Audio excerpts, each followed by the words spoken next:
بسم اللہ الرحمن الرحیم۔ السلام علیکم پیارا اسلام کے پیارے دوستو، ہم امید کرتے ہیں کہ آپ خیریت سے ہوں گے۔ اللہ رب العزت سے ہم دعا کرتے ہیں کہ اللہ پاک آپ تمام دوستوں، بھائیوں اور بہنوں کو اپنی حفظ و امان میں رکھے۔ جن جن دوستوں نے ہماری ویڈیوز کے نیچے دعا کے لیے اپنے کمنٹس کیے تھے، دعا کے لیے اپنے نام لکھے تھے، ان تمام کے لیے بھی ہم دعا گو ہیں کہ اللہ رب العزت آپ کی تمام نیک تمنائیں، دلی مرادیں پوری فرمائے، آمین ثم آمین۔ میرے پیارے بھائیوں اور میری محترم بہنوں، ایک شخص کہتا ہے کہ میں گھر میں داخل ہوا تو دیکھا کہ بیوی بیٹھی رو رہی ہے۔ میں نے پوچھا کیا ہوا، یہ آنکھیں کیوں لال کر رکھی ہیں، سب خیریت تو ہے نا؟ کہنے لگی آج اس کمینے نے بیوی کے کہنے پہ اس بڑھیا کو مارا ہے۔ وہ پھر ہچکیوں سے رونے لگی۔ میں نے کہا تمہیں کیا، وہ اس کی ماں ہے، تمہاری نہیں، اور پھر بڑھیا زبان چلاتی ہوگی، بہو کے معاملات میں دخل دیتی ہوگی۔ یہ میں نے اس کو اس کا غم غلط کرنے کے لیے کہا۔ اس نے کہا زبان چلاتی ہوگی، معاملات میں دخل دیتی ہوگی، آپ کو کچھ پتا بھی ہے؟ اس بیچاری کو فالج ہے، اٹھنے بیٹھنے کے لیے سہارے کی محتاج ہے، اٹک اٹک کر اپنی بات پوری کرتی ہے۔ بیوی نے مجھے تلخی سے یہ جواب دیا۔ میں نے کہا پہلے تم نے کبھی یہ بتایا تو نہیں کہ اس کو فالج ہے؟ کہنے لگی 1000 دفعہ تو بتایا ہے، مگر آپ کو کپڑوں کے علاوہ کچھ یاد ہی نہیں رہتا۔ میں نے کہا اچھا چھوڑو، ہم کر بھی کیا سکتے ہیں۔ میں نے موضوع بدلنے کی کوشش کی۔ میرا دل کرتا ہے کہ بڑھیا کو اپنے گھر لے آؤں کچھ دنوں کے لیے، میری بیوی نے کہا۔ میں نے کہا کیا کیا کیا، پاگل ہو گئی ہو گیا، پرائی مصیبت اپنے گلے ڈالو گی؟ مجھے اس کی سوچ پہ غصہ آ گیا۔ اس نے میرے غصے کو نظر انداز کرتے ہوئے کہا کہ صرف ہفتے بھر کے لیے ہی تو کہہ رہی ہوں، شاید وہ پہلے سے ہی یہ پلان بنا کر بیٹھی ہوئی تھی۔ میں نے کہا نہیں نہیں نہیں نہیں، یہ ناممکن ہے۔ اور پھر وہ کیوں دینے لگا اپنی ماں ہم کو؟ اس نے کہا کہ اس کی بیوی کئی مرتبہ کہہ چکی ہے کہ بڑھیا کہیں دفع تو ہو نہیں سکتی، کتے کی سی جان ہے، مرتی بھی نہیں۔ اچھا یہ کہتی ہے وہ؟ میں نے بیوی کا دل رکھنے کے لیے کہا بس اب آپ مان جائیں اور اس کو اپنے گھر لے آئیں۔ یہ کہتے ہوئے وہ میرے پہلو میں آ بیٹھی، اور یہی اس کا خطرناک حملہ ہوتا ہے اپنی بات منوانے کا۔ میں نے کہا اچھا جی، اب اس بڑھیا کو گھر لانے کی ذمہ داری بھی مجھ پر ڈال رہی ہو، اور یہ تو سوچو کہ تم اس کو سنبھال بھی لوگی۔ میری بیوی کہنے لگی کہ اپنے بچے تو ہیں نہیں، میں بھی گھر میں سوائے ٹی وی دیکھنے کے اور کیا کرتی ہوں، چلو وہ آ جائے گی تو میرا دل بھی بہلا رہے گا۔ اس نے اداسی سے کہا ہماری شادی کو 10 سال ہو گئے تھے، مگر اولاد سے محروم تھے۔ میں نے سوچا کہ چلو بات کر کے دیکھنے میں حرج ہی کیا ہے، کون سا وہ اپنی ماں ہمیں دینے پر راضی ہو جائے گا۔ میں نے سوچا کہ اگر وہ راضی ہو گیا تو پھر بھی 1 ہفتے کی تو بات ہے، اگر بعد میں اپنے ہی گلے پڑ گئی تو؟ اچانک مجھے یہ خیال آیا اگر وہ بڑھیا مستقل گلے پڑ گئی تو؟ میں نے اپنے خدشات کا اظہار بیوی سے کیا۔ اس نے خوش ہوتے ہوئے کہا کہ یہ تو اور بھی اچھی بات ہے۔ میں نے دل میں سوچا کہ سچ کہتے ہیں عورت بے وقوف ہی ہوتی ہے۔ اگلے دن شام کو کافی سوچ بچار کے بعد میں ان کے گھر گیا، کچھ بات کرنے کے بہانے۔ ڈرائنگ روم میں بیٹھ گیا۔ اس نے جھوٹے منہ بھی چائے کا نہیں پوچھا، تو میں نے اپنے پلان کے مطابق اس سے کہا کہ میری بیوی فالج کا علاج قرآن پاک سے کرنا جانتی ہے، اور وہ آپ کی والدہ کا علاج کرنا چاہتی ہے۔ یہ سن کر اس نے کسی خوشی کا اظہار نہ کیا، تو میں نے بات جاری رکھی کہ اس میں مسئلہ یہ ہے کہ آپ کی والدہ کو ہفتے بھر کے لیے ہمارے گھر پر رہنا ہوگا۔ آپ فکر نہ کریں، ہم ان کا اچھے سے اچھا خیال رکھیں گے۔ یہ سن کر اس کے چہرے پہ شرمندگی اور خوشی کے ملے جلے اثرات پیدا ہوئے۔ اس نے تھوڑی سی بحث کے بعد اجازت دے دی۔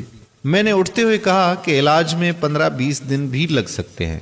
اس نے اور بھی خوشی محسوس کی، کہنے لگا کہ سلیم صاحب میں تو چاہتا ہوں کہ میری ماں ٹھیک ہو جائے، بھلے مہینہ کیوں نہ لگ جائے۔ اور یوں اس طرح اماں مستقل ہماری ہو کے رہ گئی۔ اگلے دن وہ بڑھیا ہمارے گھر منتقل ہو گئی۔ بس وہ بڑھیا کیا تھی، سفید روئی کا گالا سا تھی، نور کا ایک ڈھیر سا تھا، لاغر سی، کمزور سی، جیسے زمانے بھر کے غم اس کے نورانی جھریوں بھرے چہرے پہ تحریر تھے۔ آنکھوں کے بجھتے چراغ، کپ کپاتے ہونٹ، مناسب خوراک اور دیکھ بھال نہ ہونے کی وجہ سے حالت اور زیادہ خراب تھی۔ میری بیوی تو تن من دھن سے اس کی سیوا میں جھٹ گئی۔ اس کے لیے ہر چیز نئی خریدی گئی، بستر، کمبل، چادر اور کپڑے۔ اچھی خوراک اور خدمت سے اماں کے چہرے پہ رونق آنے لگی۔ پتہ ہی نہ چلا کہ مہینہ گزر گیا۔ پہلے اس کی بہو ہر 2 دن بعد آ رہی تھی، پھر 4 دن کا وقفہ ہوا، پھر ہفتہ ہونے لگا۔ اماں کو واپس لے جانے کی بات نہ اس نے کی اور نہ ہم نے۔ دوسرے مہینے میں وہ ایک ہی دفعہ آئی، گھر کی مصروفیات کا رونا روتی رہتی۔ تیسرے مہینے کے بعد اس نے آنا ہی بند کر دیا۔ میں نے بیوی سے کہہ دیا کہ اب اماں تمہاری ذمہ داری بن گئی ہے، اب تم سنبھالو۔ بیوی نے خوشی کا اظہار کیا۔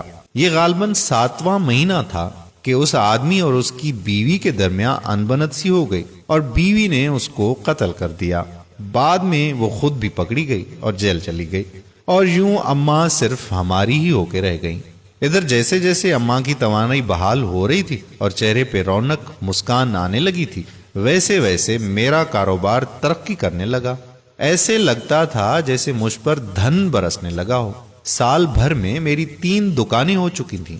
تیسرے سال ہم تینوں، میں، بیوی اور اماں نے حج کی سعادت حاصل کی۔ گلستان جوہر میں 500 گز کا بنگلہ خرید کر وہاں شفٹ ہو گئے۔ اماں ہمارے ساتھ 7 سال رہیں۔ ہر پل ان کا ہمیں دعائیں دیتے گزرتا اور ہم میاں بیوی خوشی سے پھولے نہ سماتے۔ عجیب کرامت یہ ہوئی کہ اماں کی برکت اور دعاؤں سے اللہ رب العزت نے مجھے اولاد سے نوازا۔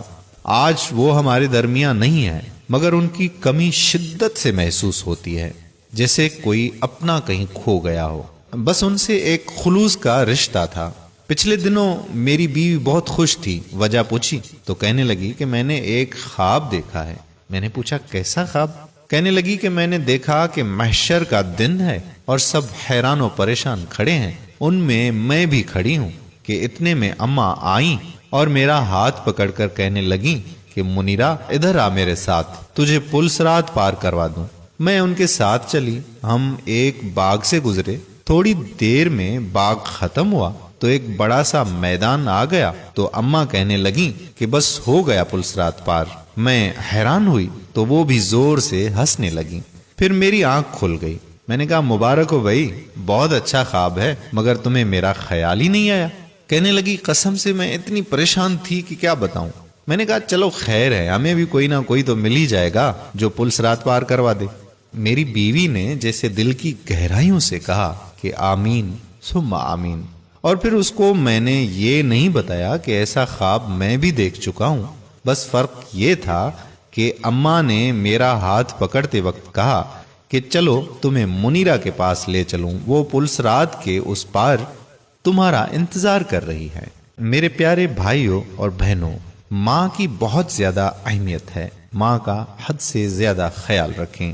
امید کرتا ہوں کہ ہماری آج کی یہ ویڈیو آپ کو ضرور پسند آئی ہوگی اور اس کو صدقہ جاریہ کے طور پر اپنے دوستوں احباب کے ساتھ ضرور شیئر کریں گے۔ اگر آپ نے ابھی تک ہمارا پیج پیارا اسلام لائک نہیں کیا تو ابھی سے لائک کر کے فالو کر دیجئے، اور ساتھ ساتھ ہمارے یوٹیوب چینل پیارا اسلام کو بھی سبسکرائب کر دیجئے تاکہ ہم ایسی مزید معلوماتی اور دلچسپ ویڈیوز آپ تک پہنچاتے رہیں۔ جزاک اللہ خیرہ۔ السلام علیکم ورحمۃ اللہ وبرکاتہ۔